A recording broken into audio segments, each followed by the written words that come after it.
Boa tarde. Eu havia, da vez passada, esse é uma série de exposições sobre a questão da mediatização. E da vez passada aqui, eu me empenhei em fazer uma distinção entre organização e instituição. Exatamente porque vocês vão ver por que hoje. Porque eu fiz essa distinção e eu quero acentuar hoje aqui o seguinte, para trazer implícita a questão também de corpo, que a mídia que predomina no espaço público, se chama mainstream media, quer dizer, a mídia predominante, rádio, jornal, revista, hoje também internet, ela é organizacional, ela não é uma instituição, ela é uma organização naqueles termos em que eu explanei aqui, que não vou voltar, menos que na pergunta queiram que volte, senão atrasaria muito. Então, em toda a variedade das modalidades tecnológicas que a mídia tem, seja rádio, jornal, revista, ela é organização, ela é organizacional. Quer dizer o seguinte, ela tem uma singularidade, ela tem a especificidade dela, mas isso faz da mídia diferente de outras organizações, faz a mídia diferente de uma fábrica, diferente de um banco, que tudo isso é organização. Então, como é que você reconhece o funcionamento da mídia corporativa? Como é que você sabe que essa organização é mídia? Nós vamos ver que essa questão não está tão simples hoje. É que a mídia clássica, a mídia corporativa, ela faz uma articulação por edição, quer dizer, ela edita entre técnicas, ela articula técnicas com conteúdos, digamos, difusionistas, com conteúdos culturais, com informações. Então, você reconhece a mídia da forma mais simples, porque ela é um mecanismo de edição. Então, edição significa articular técnicas com conteúdos culturais específicos. E conteúdos relativos sempre à informação pública, relativos ao entretenimento, relativos à difusão cultural. Então, quando você diz, em princípio, a mídia, é a mesma coisa que você está dizendo edição, lato sensu. Edição em sentido amplo. Quer dizer, e o que é que significa ser edição em sentido amplo? Significa ter público, ter seriação temporal, quer dizer, uma temporalização organizada, negociações semióticas implícitas, que a mídia negocia com seu público implicitamente. Ela promete credibilidade, promete a repetição, promete continuidade, o público aceita ou não. Por exemplo, com relação ao material informativo da internet, essas negociações até agora são falhas, no sentido que não há essa negociação. Você não sabe se você acredita ou não no que se passa na internet. Pode ser que sim, pode ser que não. Né? E esse é um dos grandes problemas para definir a internet como mídia ali dentro. Então, são esses materiais que a mídia articula, são materiais inerentes à dimensão simbólica. Quer dizer, com dimensão simbólica? É aquela dimensão em que primordialmente se dá a subjetivação dos seres humanos. Quer dizer, o sujeito, a subjetividade, a individualidade se constitui nessa dimensão simbólica. Ora, então, não se trata, portanto, com mídia, do significado estritamente técnico de edição. Quer dizer, mas a mídia é a abrangência de um dispositivo, e prestem atenção a essa palavra, muito importante aqui, para entendermos melhor o que é mídia, aqui o que é mediação. O dispositivo se entrecruzam relações de saber e relações de poder, que da vez passada eu defini, olha, a organização tem mais como poder fazer, e a instituição tem mais como saber, que se externaliza, quer dizer, a escola, a família, tem mais como saber internalizado. Quer dizer que não tenha poder nisso, mas o que predomina é a relação de saber na instituição. E na mídia, poder fazer, poder produzir. Ora, na mídia se entrecruzam essas relações de saber e de poder numa esfera de sentido que é separada dos processos tradicionais de institucionalização. Quer dizer, essa ideia da separação é fundamental e pouco esclarecida, quer dizer, pouco acentuada na mídia. A mídia é, na verdade, uma organização, meio organização, meio instituição, separada da vida do real histórico de todos nós, desde o rádio, desde a televisão. É um outro real que vai se produzindo ali. Então, nesse termo, o termo dispositivo, é um termo de extração filosófica, mas feita a partir de significações correntes. Você vai ao dicionário, você procura a palavra dispositivo, você vai ver que existe a palavra dispositivo no âmbito jurídico, é um termo de direito. Então, digamos, a Constituição, um artigo constitucional é um dispositivo. O juiz, a parte da sentença do juiz, onde ele decide alguma coisa, sem precisar de justificar que está noutra parte, isso é um dispositivo. O dispositivo também se pode falar um dispositivo técnico, tecnológico, qual é o dispositivo de um relógio? Aí você abre o relógio, aquela máquina, é o dispositivo dele. É também um termo tecnológico, é um termo militar. Acabei de ler uma biografia do Tancredo, feita por um aluno, o Plínio, que era aluno doutorado lá da época, que é muito bem feito, um livrão. Aí diz, mas onde é que estava o dispositivo militar? O dispositivo é a armação, né, do militar ali. Então, a partir daí, no dispositivo, se unem características de instituição e de organização. Por quê? Porque o dispositivo se presta tanto como um conceito de imposição de formas, quer dizer, o dispositivo tem poder, quanto por um dispositivo você interioriza afetos, sentimentos, crenças, isso é um dispositivo. Ora, essa palavra, portanto, aqui eu estou dando a especial importância aqui, vocês encontram, por exemplo, dessa forma, mais ou menos dessa forma, em Foucault, vários dos seis de Foucault. Foucault usa a palavra dispositivo como um conceito, para ele importante. Então, é um recurso estratégico, essa palavra dispositivo, de largo alcance, para quê? Para investigar a lógica do elemento histórico. Elemento histórico, vejam bem, é um termo marxista, que quer dizer o seguinte: o que é o elemento histórico?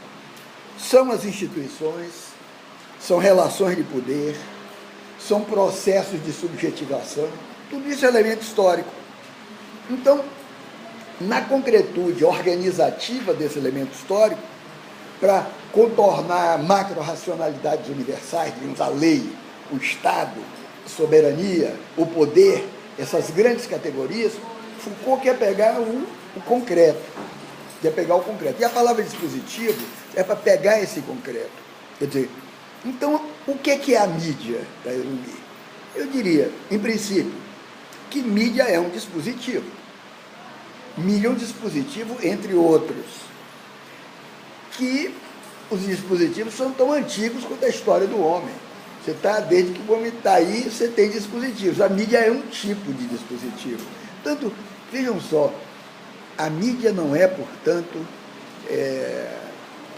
o computador, por exemplo. Isso é um aparelho técnico. Ele integra um dispositivo, mas ele não é o dispositivo. O telefone fixo não é um dispositivo, ele é um instrumento técnico, ele é um artefato técnico que serve para as pessoas falarem à distância. Mas eu diria que o celular é um dispositivo. O celular, por quê? Porque o dispositivo tem uma função de captura, de inserir as pessoas numa outra forma de vida. Por isso que se fala no vício do celular, né? As pessoas estão viciadas em celular, estão adictas no celular, porque tem alguma coisa aí que não é mais o simples ligar o telefone e falar para alguém. Tem alguma coisa a mais. Então, como é que eu resumiria a mídia? Como um dispositivo sociotécnico. A mídia é um dispositivo sociotécnico. Então, posso definir dessa forma, posso dizer também que é uma forma tecnológica de apropriação dos mecanismos tradicionais de produção simbólica, de apropriação da informação pública, de entretenimento, de costumes, de pequenos ritos, está na mídia. Então, os antigos ritos, as narrativas, os costumes característicos de sociedades tradicionais ou de comunidades particulares,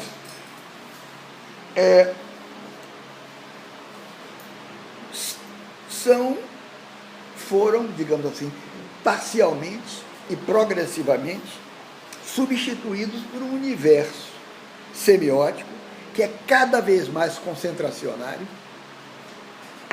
e controlado por formas midiáticas da esfera pública.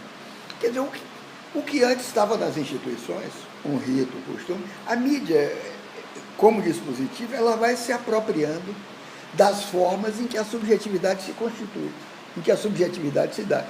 Não quer dizer que ela tenha poder sobre sobre a cabeça de ninguém, que alguém vai votar dessa maneira porque a mídia mandou, isso não existe, isso já está provado. Mas o que significa é que ela vai criando uma esfera particular, própria, e que progressivamente você entra nela. Você pode ter um pé fora, mas está quase sempre com um pé dentro. Então, na mídia, se institui organizacionalmente, e organizacionalmente eu quero dizer, de forma corporativa, de forma empresarial, se institui aquilo que a sociologia reconheceu como campo cultural. É isso que a mídia faz. É instituir de forma organizada, empresarial, corporativa, um campo cultural. E o que é um campo cultural? É um espaço de produção, é um espaço de distribuição de produtos culturais. Isso é um campo cultural. Mas o campo cultural é também um cenário de luta. E um cenário de luta pelo domínio simbólico. E o domínio simbólico hoje é mais importante do que nunca. O domínio simbólico é o poder de você impor representações. Impor representações, impor estilos de vida, impor perspectivas, que isso sempre teve no jogo do poder. No jogo do poder, sempre. E hoje é cada vez mais pela imagem, mas sempre toda imagem de rei, de rainha, tem a representação que quer de si mesmo e que quer impor. Então, eu estava vendo a história do Brasil de Dom João VI. Aqui de que a primeira imagem mentirosa da história do Brasil foi Dom João VI que pegou o Debré, que ele pintou, e mandou pintar um quadro da aclamação dele, como rei. Porque quando ele chega aqui, ele ainda não era rei de Algarve. Aí o quadro da aclamação de Dom João é gente, é povo, foi nada daquilo, foi um negócio acanhado no palácio, teve povo nenhum, mas fica bem, as imagens mentem também, impõem representações, impõem aquelas representações. Então, esse poder de impor representações, de impor estilos de vida, de impor perspectivas, né? Tudo isso confere visibilidade pública a determinadas frações de classe social. Então, vocês podiam fazer uma tese, por exemplo, podiam fazer história dessas representações, pequenas representações, que são impostas desde a partir do cinema, que gigantesco, por exemplo, depois da guerra, por exemplo, a luta aqui no Brasil, e principalmente no governo Dutra, por meia de nylon para as mulheres, é uma coisa que vocês não podem fazer ideia. O Dutra, não só a meia de nylon, teve o seu porquê, porque o cinema começou a mostrar não tinha nylon. Poder, o prestígio para a mulher da meia de nylon. E para os homens, o uísque. Era o Canadian Club. Para as famílias, ao invés do copo de vidro, disso aqui de matéria plástica, chamava galalite. Dutra gastou quase todas as divisas do Brasil acumuladas durante a guerra comprando galalite para fazer esse tipo de copo aqui. Cinema. É o cinema. O cinema impõe representações, impõe perspectivas. Fala-se muito claro, a publicidade sai do público feminino. Para isso é mais ou menos natural, mais ou menos evidente que a moda gira, digamos, o fulcro da moda era, né? Hoje é dividido entre o homem e o público feminino. O homem também, estilo, paletó, bom. Então, esses ternos que o nosso Serginho Cabral, que hoje foi mudado do Bangu, usava, né? Cinema, filme de James Bond, Savile Row. Não há nada mais bem cortado do que um terno masculino em Savile Row, em Londres. Eu nunca consegui perceber direito qual era a diferença, até que eu vi uma foto recente no Globo, aquela foto que ele sai do restaurante, e eu vi o terno dele e eu disse, olha que eu não ando de paletó na gravata. É uma diferença gigantesca. O sujeito fica bonito, cai. É como a Armani. Como a Armani, cai. Eu que não entendo se realmente é diferente. Cortado em série de jogo, custa 45 paus por 1.000 paus por alfaiate. Só para dar aquele talho ali. Então, eu só... a mídia, portanto, esse campo cultural, está aí para dar visibilidade pública a determinadas frações de classe social. Visibilidade pública é muito importante. Então, essa expressão canônica, digamos, indústria cultural, já está um pouco gasta, envelhecida. Ela foi proposta, vocês sabem, pela Escola de Frankfurt, por Horkheim, por Adorno. Ela corresponde à noção de um monopólio transnacional desse campo chamado o campo da produção cultural. E quem é que faz o monopólio? São organizações, são empresas, são corporações cada vez mais simbióticas ou cada vez mais transparentes com instituições tradicionais.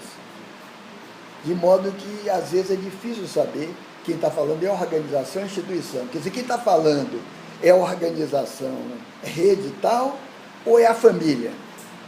Né? Quem está falando é isso, ou é a igreja, que é a instituição? É isso, enfim, cada vez mais essas organizações são simbióticas, elas avançam no terreno das instituições.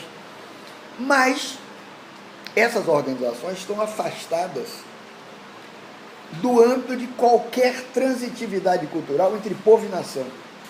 Essa transitividade cultural entre povo e nação é o que transparece em conceitos gramscianos, por exemplo, como cultura nacional popular. Cultura nacional popular. Essa transitividade ainda existe. Ainda existe. Só que está aí no Rio de Janeiro, no Nordeste. Vai lá em Madureira, na Casa do Jombo, fica na Beira da Serrinha, você vai ver que as pessoas vivem desse conceito de transitividade cultural. O Jombo não depende do Estado, não depende da Rede Globo, é da comunidade ali. Eu quero dizer que essa transitividade cultural, a mídia não tem, mas vai se apropriando dela, vai tentando se apropriar. Então, na verdade, muito antes do Adorno inventar essa expressão, indústria cultural, essa expressão aparece num livro, num romance de Flaubert, chamado Bouvard et Pécuchet, que é um romance divertidíssimo, onde ele fala de cultura industrial, com o mesmo sentido. Quer dizer, como uma cultura intransitiva, a cultura dos manuais, que dá uma tinta, uma superfície, né? um Google de leitura, né? Um Google de leitura. O Google tem tudo ali, mas é também intransitivo, como uma metástase de informação. Então, a indústria cultural, portanto, concebida pela Escola de Frankfurt, já era o desenho, o design incipiente, o design dos começos, de uma cartografia globalizada da cultura. Uma espécie de cartografia globalizada da cultura. Quer dizer, a realidade que há meio século atrás essa expressão descrevia, se referia à ponta mais visível de uma espécie de iceberg. De iceberg, que era a televisão, cinema, a rádio. Isso era a ponta visível do iceberg. Revistas, discos. E a sombra disso pairava sobre o núcleo erudito da cultura. Isso ameaça críticos culturais como Horkheim, Adorno, o medo de que a cultura erudita estivesse acabando por essa sombra pesada do cinema, do rádio, da música, Adorno, por exemplo. Não tá ótimo. Tá? O problema não é o ventilador, é a máquina aqui que é fraca. Tem um cafezinho. Não, tá bom, tá ótimo. Adorno, que é o grande crítico cultural e muito importante para as escolas de comunicação, para a sociologia da cultura, mas era um reacionário de marca maior. Né? Ele odiava jazz, que é a minha paixão. Achava que aquilo era um grande musicólogo, um músico também. Ele odiava jazz, ele gostava das grandes. Eu gosto de Beethoven, mas jazz é minha paixão. Se ele deu aquilo para ele, que ele não conhecia direito também, eu acho. O cara era reacionário. Então, esses efeitos produzidos pela mídia, elas passaram a canalizar as representações individuais, passaram a gerar efeitos sociais, efeitos políticos, e criando ideologicamente o quê? O que é que isso cria ideologicamente? Um outro tipo de comum. É isso que a mídia faz. A mídia cria um comum próprio. E criando um comum próprio, de algum modo, ele neutraliza o comum corporal, humano, tradicional. Há uma neutralização. Você não vê tensões na mídia. Né? Todo o espaço democrático do comum, o espaço onde há corpos vivos, você tem tensão. Você tem fricção. Você tem luta. A mídia pode falar da luta que está nas ruas, dá uma informação jornalística, mas o universo dela é sem fricção. É como se fosse um dispositivo para neutralizar tensões. Esse é um poder. É a imagem, por exemplo, talvez não seja da idade de vocês, do general Médici, o segundo ditador brasileiro, o que é que ele queria ver da televisão, por exemplo. Ele dizia o trabalhador chegar em casa, ligar o noticiário da Rede Globo e ver tudo tranquilo, tudo em paz, não ver problema nenhum, não ver conflito nenhum. Essa ideia, que era um pouco, que era abusiva, que era, por trás dele tinha o poder da ditadura, na verdade é isso que a mídia traz. Ele entupir de distração, fazer você morrer de rir, né? E de algum modo você está morrendo mesmo. Então, só que aí se perguntam, essa separação entre instituição e organização não corre o risco de uma certa insularidade conceitual? Essa pergunta foi feita numa palestra que eu dei e fiz a distinção na Unicinos, há uns 5, 6 meses atrás, por um sueco, o Stig qualquer coisa, fez um volume sobre mediação, organizou de 1000 e tantas páginas. Ele se incomodou, ele não gostou das perspectivas. Ele disse, mas isso pode ser uma certa insularidade.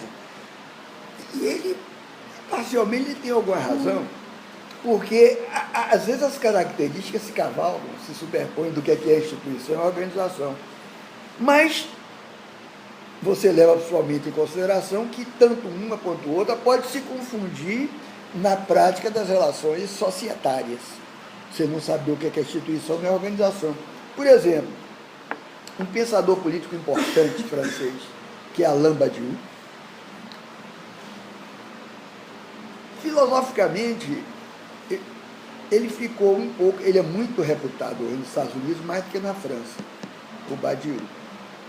Ele ficou um velho turrão, um velho assim, chato, mas tem insights maravilhosos, inclusive um insight que eu já disse aqui, dando aula na graduação aqui da UERJ, fiz ler um texto dele, que em 1982, quando o PT começava a preparar o Lula a lançar, 82, não, 92, mas ele teve em 84, mas de 82 começava para ser presidente da República. Esse homem esteve aqui no Brasil, em Minas, discutiu com intelectuais, Ronaldo Rocha, uma turma boa do PT, e ele parecia com uma bola de cristal na frente, uma coisa impressionante. Uma bola. E é esquerda, hein? Extrema esquerda, o Badiou. Maoísta, que já é uma burrice. Ser maoísta no século, nesse século é fogo, né? Mas tudo bem. É brilhante, é bom, brilhante. Mas ele disse uma coisa impressionante, eu recomendo a vocês, se vocês quiserem ver o que é uma bola de cristal filosófica, o livro chama-se Representação e Sufrágio.